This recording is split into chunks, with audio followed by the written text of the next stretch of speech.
Bonjour à tous, nous sommes en direct du Festival international de la bande dessinée d'Angoulême. En ce dimanche, c'est le dernier jour du festival, mais nous on continue d'en profiter et de vous en faire profiter. Donc vous voyez là, nous sommes dans les jardins de l'Hôtel de Ville, des jardins qui accueillent une exposition un petit peu particulière, une exposition consacrée à mai 68 et aux affiches de mai 68. On va en voir quelques-unes. Elles sont visibles ici dans les jardins, elles le sont aussi dans d'autres points de la ville. Ces affiches sont particulières puisque c'est une demande du festival à des auteurs actuels, contemporains. Le festival leur a demandé de donner leur affiche telle qu'ils auraient pu la faire pour mai 68, une réinterprétation d'une certaine manière. Donc vous voyez qu'on voit les smartphones qui n'existaient pas en 68. C'est une exposition qui est assez intéressante, qui permet de réfléchir un petit peu sur notre société, comment elle évolue. 22 auteurs ont été sélectionnés, ont participé à cette exposition. Je vais vous donner tous leurs noms. François Hérol, Hugo Bienvenu, Guillaume Bouzard, Hervé Bourris, Fanny Dalrive, Florence Dupré-Latour, Jean-Yves Ferry, Jochen Gerner, Pauline Hébert, Olivier Jossot, Hamel, Kilofer, Ouli Loust, Jean-Christophe Menu, Morvandio, José Parondo, Pétillon, Jeanne Puchol, Gilles Rochier, Anna Sommer, Zoé Touron, Trappier et Willem. Voilà, ils y sont tous passés. Ce fascicule, il est disponible gratuitement encore sur le festival aujourd'hui toute la journée. Vous verrez toutes les affiches. Je peux vous en montrer quelques-unes rapidement. Voilà, qui ne sont pas forcément exposés. Alors là, la tête de Donald Trump avec Covfefe est sur le spot qu'on a pu voir à l'instant. Je tourne ça rapidement. Voilà. C'est vraiment un livre qui est intéressant à regarder et qui permet de réfléchir un petit peu à notre société aujourd'hui et puis de se rappeler un petit peu ce qu'était mai 68 et ses enjeux. D'autant plus pour des dessinateurs de presse. C'était l'époque d'Harakiri, de Pilote, et plus tard on a vu apparaître des titres comme Fluide glacial qui vraiment font l'histoire du dessin de presse et des dessinateurs et de l'évolution aussi de la bande dessinée en France aujourd'hui. On va continuer un petit peu notre périple parce qu'il y a plein de choses à voir dans ce secteur de l'Hôtel de Ville. Donc vous voyez ici, nous sommes donc toujours dans les jardins. Un petit peu plus loin, à 2 pas, nous avons les halles qui étaient encore ouvertes ce matin. Il y avait beaucoup de monde. En ce dernier jour, il y a encore pas mal de gens dans les rues. Ce qu'on va faire, c'est qu'on va passer par ici. Parce qu'il y a juste en face de l'entrée de la mairie quelque chose qui a attiré énormément de monde. Et là, je vois qu'il y en a encore pas mal. C'est l'exposition qui consacre les 25 ans de Titeuf. Et le petit garçon à la mèche blonde, il vieillit pas, il prend pas une ride. Comme il pourrait le dire, c'est pas juste, mais en même temps, c'est comme ça. Le personnage évolue, le personnage continue ses histoires, personnage de Zepp, bien sûr, le dessinateur suisse. Et donc, pour ces 25 ans, le festival a organisé cette exposition sur la place de l'Hôtel de Ville, donc côté entrée. Et donc, il y a pas mal de monde qui s'arrête. Il y a un peu de lecture à faire sur l'évolution du personnage, les thématiques abordées. Bon, évidemment, c'est aussi l'occasion de sourire, parce que avec Titeuf, on est très très loin des larmes, sauf peut-être des larmes de rire, mais bon, ça dépend des gens. Et souvent, le plus drôle, c'est de voir les enfants. Les enfants, quand ils sont devant les bulles, ils ont des réactions qui sont souvent spectaculaires. On va continuer pour suivre un petit peu l'exposition. Hop.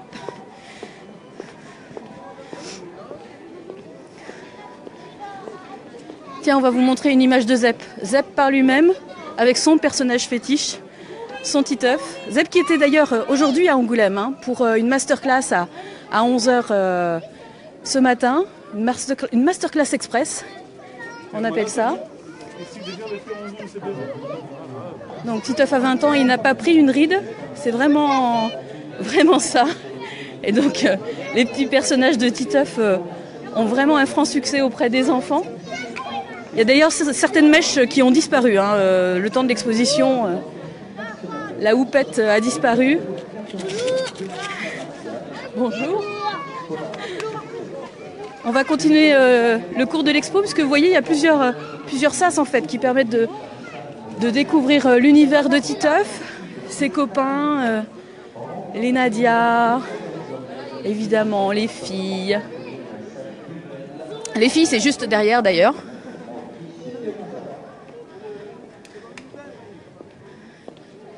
Voilà. Et c'est vraiment une exposition qui est intéressante à regarder, plaisante, parce que voilà, on n'a pas tous les jours Titeuf sous la main. Quand on n'a pas d'enfants, ou même quand on est adulte, les enfants les gardent pour eux. Et je vois qu'il y a aussi des adultes qui apprécient cette exposition. Bonjour.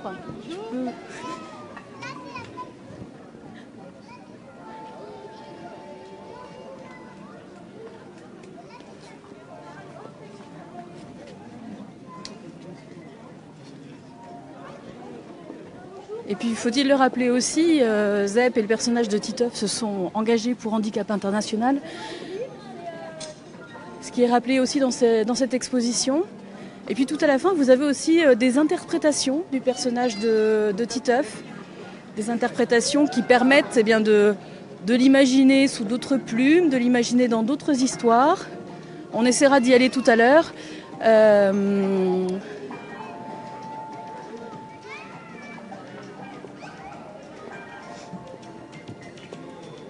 Bonjour.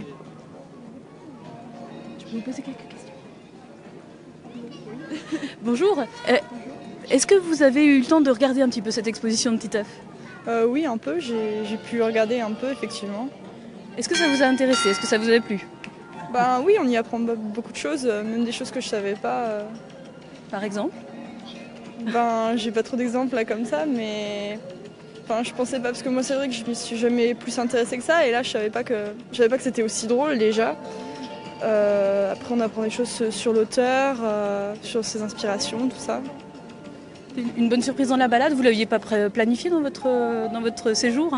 Non, pas spécialement. Enfin, moi, j'ai pris un pass 4 jours, donc ça fait 4 jours que je suis là. Mais bon, déjà, je savais pas qu'il allait y avoir une exposition sur Titeuf et tout. Mais en plus, là, le fait que ce soit sur le chemin et c'est un peu accessible à tout le monde, je trouve ça sympathique. Alors vous qui êtes, j'imagine, passionné, si vous avez pris le pass 4 jours, quel est votre moment préféré dans tout le festival? Ce que vous avez, vous, vécu pendant ces 4 jours? Moi, étant une fan de manga, j'ai beaucoup aimé notamment les expositions sur Osamu Tezuka ou Naoki Urasawa, ou encore au pavillon jeunesse, l'exposition sur Hiro Mashima, c'était vraiment super intéressant. Une belle réussite pour ce festival, d'après vous, ça valait le coup? Oui, d'autant plus que je crois que c'est une nouveauté, c'était pas là avant. C'est la première fois que c'est autant tourné sur le manga. Bon. Merci, et puis du coup bonne fin de festival, même s'il n'en reste pas beaucoup. Merci. Bonne journée. On poursuit nous dans l'exposition de Titeuf avec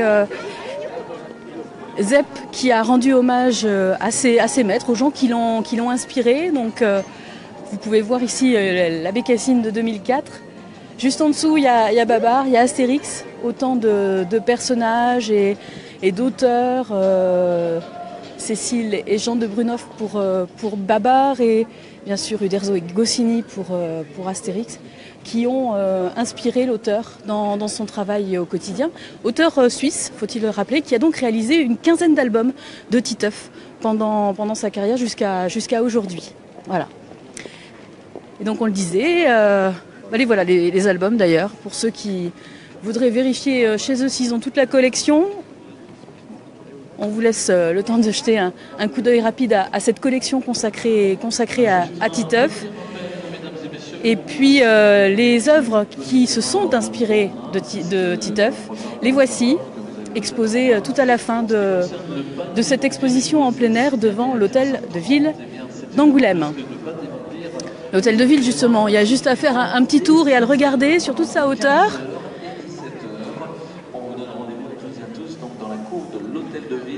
Nous vous y donnerons rendez-vous à 15h30 cet après-midi pour le bal des vampires, mais avant ça, il y a encore d'autres choses à voir. Je vous laisse regarder l'architecture pendant que je revérifie la date, parce que voilà, je n'ai pas tout en tête, je vous le cache pas. Voilà, c'est un édifice qui a été inauguré en 1868. Il est classé au monument historique depuis février 2013. Et sa particularité, c'est que c'est l'œuvre de Paul Abadie fils et qu'il a été construit à la place du château des Comtes d'Angoulême. Alors vous le voyez sous ce porche, tout au bout, il y a quelque chose qui s'appelle le Magic Mirror, qui est un des points aussi importants de ce festival de la BD d'Angoulême. Et il est important et on y sera, nous, cet après-midi, puisque vous le voyez juste devant. il y a l'affiche et l'annonce du bal des vampires. Alors, Kezako, le bal des vampires, eh bien, c'est une inspiration du personnage Petit Vampire de Johann Sfar. Et donc, les enfants sont invités cet après-midi à 15h30 à venir déguiser en vampire. Et le bal se fera, un vrai bal, où on pourra danser, où on pourra s'amuser. Les enfants sont invités à venir déguiser pour venir danser et s'amuser avec Johann Sfar qui normalement sera sur place et nous aussi. Donc restez bien sur votre page Facebook, allumez les notifications pour les directs. Nous on sera là et on vous fera vivre un petit bout de ce bal des vampires en direct sur la page Facebook de France 3 Poitou-Charentes. Ce qui est bien avec cet hôtel de ville, c'est qu'on peut en faire le tour. On a commencé avec mai 68 et les expositions d'affiches 2018 pour les 50 ans de mai 68. On a continué avec Titeuf. Titeuf qui lui aussi a un anniversaire. Il fêtait donc ses 25 ans pour ce 45e festival de la BD d'Angoulême.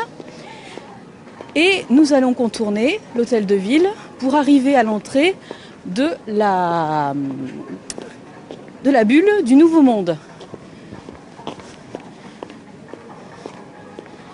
La bulle du Nouveau Monde, c'est la bulle qui accueille les éditeurs indépendants. C'est une bulle qui rassemble énormément d'éditeurs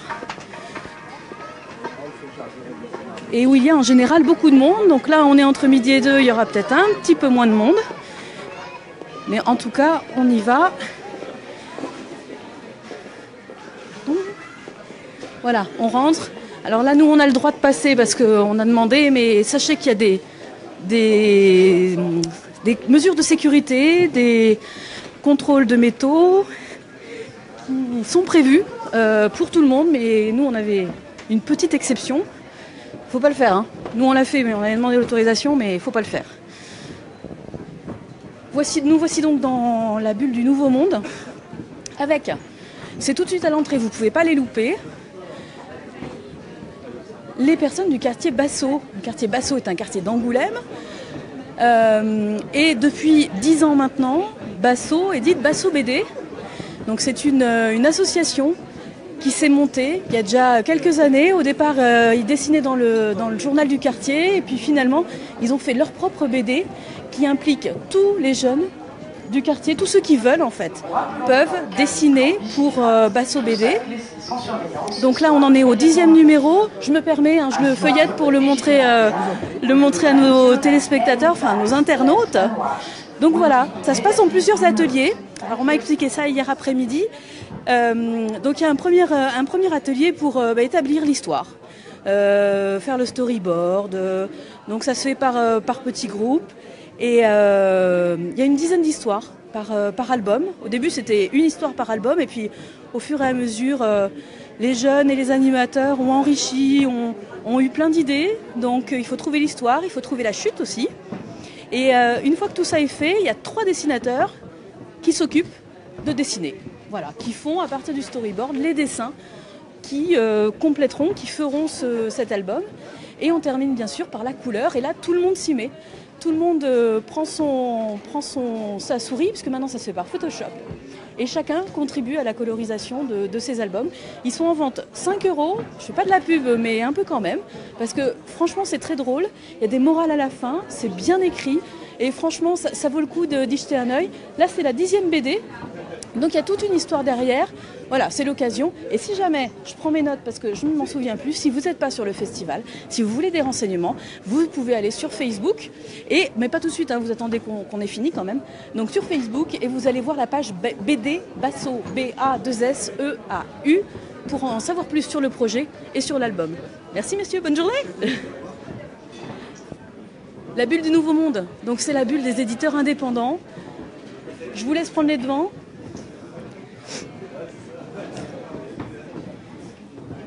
Il y a encore beaucoup de monde. On nous avait dit, oui, le dimanche, il y a un peu moins de monde. Il y a encore un petit peu de monde dans les allées du festival, avec des formats très différents, avec des éditeurs très différents. Et là, on arrive sur le stand de l'éditeur Le Lézard Noir, qui est une maison d'édition installée à Poitiers. Et là, vous le voyez, c'est écrit en grand, Fauve 2018 du prix Patrimoine au FIBD d'Angoulême. Ça s'est décidé hier soir à l'occasion de la cérémonie de remise des Fauves qui a eu lieu au théâtre d'Angoulême hier soir. Si vous voulez tout le palmarès, il est disponible sur notre site internet na.france3.fr. Vous pouvez aller chercher le palmarès complet là-dessus. Mais le Fauve le prix Patrimoine, c'est pas rien. Donc il a été attribué à Kazuo Umezu pour Je suis Shingo, donc édité au Lézard Noir en France. Et puis pour nous en parler un petit peu plus, je vous propose d'aller voir le responsable de cette maison d'édition, qui s'appelle Stéphane Duval, et qui nous attend. Bonjour. Oui, tout à l'heure, on passe. Non, mais il n'y a pas de souci. Tout à l'heure, Sébastien. On arrive au débeauté. Pardon, moi aussi je me... Hop là. Ici, on donne des rendez-vous chez nous en fait. Alors on vient de le voir, le Fauve du prix Patrimoine. Pouvez-vous nous parler de l'album qui a été récompensé? Alors l'album, c'est une série qui sera en 6 volumes de 400 pages de Kazuo Umezu, qui est le père du manga d'horreur au Japon. Et là c'est une série un peu particulière parce que c'est pas de l'horreur, c'est plus de l'anticipation, de la science-fiction. C'est sorti en 82, à l'époque où les premiers ordinateurs sont arrivés, les Amstrad, les premiers Apple même. Et dedans, Umezu interroge le rapport à la nouvelle technologie. Et il préfigure même les grandes interrogations qu'on a actuellement sur l'intelligence artificielle, où est-ce que le robot remplacera l'humain, quelles vont être Donc c'était déjà les questions qu'on se posait en 82 et qu'on se repose, j'ai l'impression, en ce moment, notamment à travers le transhumanisme également. Alors ce prix Patrimoine, il correspond à quoi? Il récompense quoi du coup il récompense une œuvre qui a plus de 20 ans, je crois, et un travail éditorial autour de cette œuvre. Donc là, ça récompense Je suis Shingo de Kazuo Umezu, mais j'imagine en même temps le travail sur son œuvre et les autres livres qu'on avait fait de lui avant. Ça change quelque chose d'avoir un Fauve au FIBD? Alors déjà, d'être en sélection, pour moi, c'est un challenge tous les ans et c'est un grand plaisir que d'y être depuis 2008. On avait déjà eu un Fauve du Patrimoine en 2008. Après, j'étais en sélection tous les ans pendant presque 10 ans sans prix. L'année dernière, on a eu le prix de la série. Cette année, le prix du Patrimoine. Donc ça conforte mon orientation stratégique et éditoriale depuis 2 ans. Donc je suis plutôt satisfait. Ouais, Et donc c'est laquelle cette stratégie éditoriale? Qu'est-ce qui vous de casser un peu les barrières entre les différents mondes de la bande dessinée et de ne pas cantonner le manga uniquement à une tranche d'âge ou à un type de lectorat qui serait du post-Club Dorothée par exemple. Donc moi c'était mon objectif, c'est de pouvoir aussi faire que des gens qui ne lisent jamais de manga, voire jamais de bande dessinée, puissent lire un livre de Lézard Noir et à travers cette bande dessinée d'auteurs japonaises, je dis même plus manga maintenant, je dis bande dessinée d'auteurs japonaises, puissent avoir des chroniques sociales ou avoir une vision peut-être plus réaliste de ce qu'est le Japon contemporain. Vous avez déjà votre objectif pour l'année prochaine, encore être en sélection? Oui, j'ai une sortie de, comment il s'appelle, de Maki Sasaki, je vous le montre, attendez. Charivari. Voilà, qui a toutes les qualités pour être aussi en sélection pour un patrimoine. Maki Sasaki, c'est un vieux monsieur qui a fait beaucoup de bandes dessinées plutôt contestataires et alternatives et très graphiques dans les années 60 à début 80. Donc chaque planche est quasiment une estampe ou un travail graphique à part entière. Donc c'est influencé par la contestation, par la musique des Beatles, par le travail de Robert Crumb aux États-Unis. Il y a des planches assez magnifiques dedans. C'est plutôt surréaliste et à la limite du non-sens. Vous voyez là on est beaucoup plus proche de Crumb dans certains dessins. Il y avait une très belle histoire sur la guerre du Vietnam où c'était fait principalement à partir de photos retravaillées. Ça c'est magnifique. Hop là, je vous montre. Donc voilà, ça c'est un très beau livre et c'est préfacé par l'écrivain Haruki Murakami. Parce que Haruki Murakami explique à quel point le travail de Maki a influencé aussi sa manière d'écrire. Voilà. Ah ben, ce sera à surveiller donc très Voilà. prochainement pour la prochaine sélection annoncée, donc Charivari de Maki Sasaki. Maki Sasaki. Très bien. Merci de Merci votre passage. Stéphane Duval en tout cas. Au revoir. Alors, nous sommes toujours dans la bulle du Nouveau Monde. Hop, toujours un petit peu de monde dans le coin. Donc des gens qui sont venus pour des dédicaces, hein. C'est la même chose que dans le monde des bulles où nous étions il y a quelques jours. Possibilité de voir des dédicaces et ce sont des albums très très diversifiés.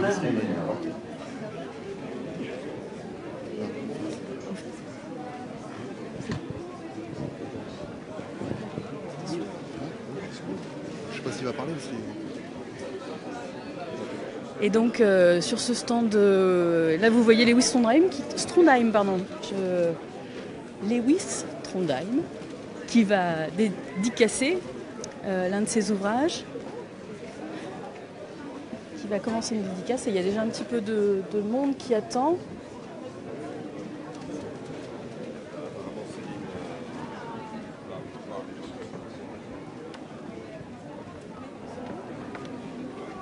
Nous, on va poursuivre un petit peu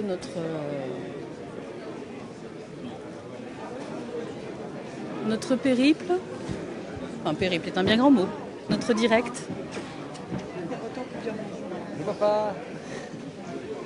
Dans cette bulle du Nouveau Monde qui est consacrée aux éditeurs indépendants.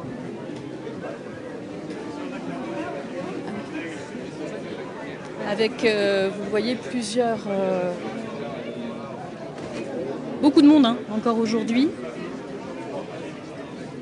dans les allées du festival.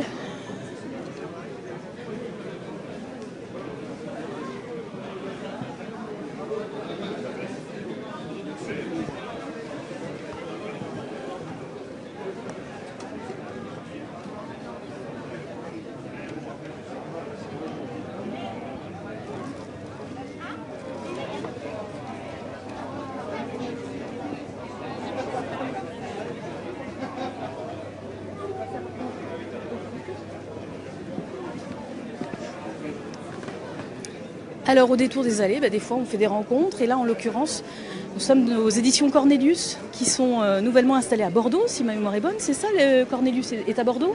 Oui, depuis 2014 déjà. Depuis 2014, parfait. Quelle est la bande dessinée que vous aimez proposer à vos lecteurs ? Nous, on a une éditoriale qui est assez large puisqu'on propose à la fois de la création avec des ouvrages de jeunes auteurs. On a également un axe patrimoine où là le but c'est de faire découvrir des auteurs un peu oubliés ou qui sont maintenant méconnus. Et enfin on a un troisième axe qui est plutôt traduction avec à la fois des ouvrages de manga mais aussi des auteurs américains, italiens, coréens, voilà. C'est une vraie ouverture sur le monde. Oui. Est-ce que vous avez des coups de cœur en ce moment ? Des albums qui vous tiennent plus à cœur ou qui viennent de sortir et donc vous vous dites ça, il faut le faire connaître ? Oui, on a deux ouvrages qui viennent tout juste de sortir. Un qui s'appelle Charles d'Alessandro Tota, donc, qui est un auteur italien et qui va venir dédicacer là tout à l'heure. Et un autre livre qui s'appelle Le vol nocturne de Delphine Panique et qui est son 4e album. Donc voilà, des auteurs qui ne sont pas encore très connus mais qui, on l'espère, vont l'être bientôt. Alors Alessandro Tota, pour ceux qui nous regarderaient sur leur téléphone portable depuis l'extérieur du festival qui sont sur Angoulême, la dédicace elle est à quelle heure ? Elle est à 14h, donc vraiment bientôt. Il y a le temps de se dépêcher pour venir si on veut en profiter. Merci beaucoup en tout cas de nous avoir accordé cette interview au Débeauté. Bonne journée et bon festival. Donc voilà, il y a des rencontres comme ça qui se font. On découvre des univers, des auteurs, des éditeurs. Alors ce qu'il faut savoir, c'est que là, vous avez l'impression que c'est terminé. Vous voyez, il y a des éditeurs là qui font le fond. On peut croire qu'on est arrivé au bout de la bulle, mais alors pas du tout. Pas du tout. Il y a encore tout un bout d'exposants qui est là-bas. On va essayer de passer, avant d'aller là-bas, aux éditions Feulbeleu.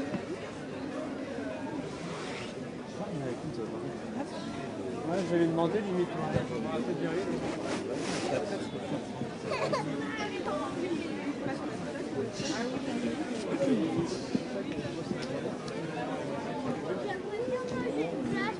On verra. Bonjour, excusez-moi, nous sommes en direct sur France 3. Vous auriez quelques secondes à nous consacrer? Bonjour. Merci de prendre quelques secondes pour nous répondre. Nous sommes aux éditions Fölbele, c'est ça, comme ça qu'on dit? C'est pas.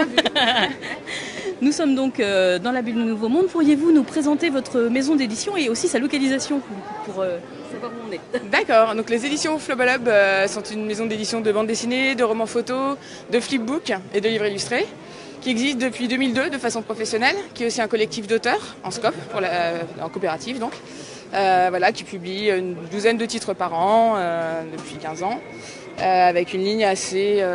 c'est de l'édition de création. Donc on défend beaucoup le roman photo, ça se voit un peu, notamment cette année on sort un nouveau titre, le Syndicat des algues brunes, là, dans 2 semaines, qui est ici. Et Grégory Jarry a publié une tribune dans Le Monde d'hier d'ailleurs pour défendre le roman photo qui n'est donc pas un genre mais bien un moyen d'expression au sein de la bande dessinée, qui a été un peu occulté par le genre à l'eau de rose depuis quelques années. Donc voilà, ça fait partie des... Le roman photo est très associé au roman à l'eau de rose, mais pas du tout. Hein. Eh bien, en fait, c'est son versant le plus industriel et donc il y a beaucoup à dire historiquement et sociologiquement sur le sujet, d'ailleurs ce que fait très bien l'exposition au MUSEM en ce moment. Mais cette expo qui s'arrête à la lisière du roman photo contemporain et qui a présenté le livre d'Amélie Laval dans le cadre de ses rencontres, notamment. Et donc on fait beaucoup de romans photos et on est basé à Poitiers, en Poitou-Charentes, Nouvelle-Aquitaine. Très bien, ça tombe bien, nous c'est France 3 Poitou-Charentes aussi. Ça alors, Vous nous parliez des flipbooks. Oui. Alors, qu'est-ce que c'est? Enfin, moi je sais, mais est-ce que tout le monde le sait? Moi j'aime bien les formats qui changent un peu. Une autrice de flipbook qui est là. Ah bah super. Elle peut flipper elle-même son flipbook. Zelda Pressigou qui est par ailleurs une autrice... T'es native de Poitou-Charentes? Oui, de La Rochefoucauld. D'accord. Désormais à Toulouse. Bonjour. Et donc vous éditez des flipbooks? Elle réalise. Voilà, c'est moi qui ai réalisé, pardon. Oui, j'ai travaillé avec les éditeurs et c'est moi qui ai fait l'histoire, le scénario et les dessins. Alors, je vous propose, on va se pencher sur le livre et vous allez regarder un petit peu. On va pas tout dévoiler non plus parce que c'est l'occasion de découvrir un genre différent. Qu'est-ce qui vous, Zelda Pressigou, vous a orienté vers ce mode d'expression, ce format-là? Alors en fait c'est un projet qui a été lancé d'éditer 4 flipbooks. C'est autour du flipbook de Mandrika qui est là. Mon fait Glissette. Qui à l'origine d'ailleurs n'était pas un... Enfin vas-y, je te laisse expliquer. Qui à la base était une planche de BD que Thomas qui est là des éditions Flubberlub a scanné et a mis toutes les cases les unes après les autres et en fait on a fait un flipbook. Il s'est dit, comme il est éditeur, auteur de flipbook et éditeur, quand il a vu cette case dans l'Écho des Savanes de 1973, je ne sais plus quelle année, il s'est dit mais en fait c'est un flipbook, on va essayer. Il a essayé, il a contacté, il a dit ça marche, la preuve ça donne ça. Il a contacté Mandrika qui a dit ok, on en fait un flipbook, c'est très drôle. Et donc il fallait faire un verso et surtout ça faisait un flip très gros. Donc ensuite on a contacté 3 autres auteurs parce qu'on fait des flipbooks de création. C'est vrai que flipbook c'est aussi un objet qu'on voit un peu en librairie et aussi mais plutôt souvent sous des adaptations d'extraits de films ou des choses comme ça. Nous, comme dans l'édition, comme pour nos autres livres, on contacte des auteurs, on les fait travailler et voilà, c'est l'édition de création. Merci à toutes les deux pour ces présentations en direct sur la page Facebook de France 3. Oui. D'ailleurs, dites-moi. Mais non, mais je vous le donne. Le roman photo n'étant pas loin du cinéma ni de la télévision, vous pourriez être tenté d'en faire, nous proposer un livre. Amélie Laval, elle a entendu parler de ce manifeste sur France Culture et le livre Le Syndicat des algues brunes, il est né de cette rencontre-là. Donc on cherche des auteurs de romans photo. Bah, c'est le mot. Voilà. Le message est passé en tout cas sur la page Facebook de France 3 Poitou-Charentes. Merci encore à toutes les deux. Bonne fin de festival. Donc nous sommes dans la bulle Nouveau Monde. Toujours cette bulle des éditeurs indépendants. Oui, il y a encore beaucoup de monde. Hein. On est dimanche, le festival va fermer ses portes dans quelques minutes. Non, minutes, quelques heures. Quelques heures, bien sûr. Pour ceux qui sont sur Angoulême, vous avez encore un peu de temps pour venir. Et pour découvrir tous ces formats, des auteurs, des éditeurs, des genres d'expression qui varient. Un certain hymne à la créativité, évidemment. Parfois dans la contestation, parfois dans la découverte, dans un esprit de découverte. Ils sont à fond.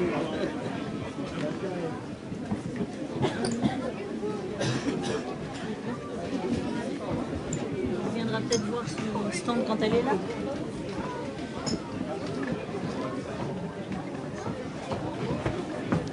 Voilà, vous le voyez peut-être dans le fond, c'est la porte de sortie. On a fait un petit aller-retour, donc comme je vous le disais, la bulle est bien plus grande. Il y a une grande allée qui descend en fait sous la place de l'hôtel de ville pour découvrir encore d'autres éditeurs. Mais là, ce serait encore une autre histoire et bien plus long. Je vous remercie en tout cas, nous vous remercions de nous avoir suivis pour ce direct. Ne manquez pas, à 15h30, nous serons au Magic Mirror pour vous faire partager le bal des vampires avec Johan Sfar. Et puis à 19h, votre journal régional, évidemment, présenté ce soir par Florent Loiseau. Bonne journée si vous n'êtes pas à Angoulême et puis peut-être à tout à l'heure dans les allées du festival. À bientôt. Excusez-moi.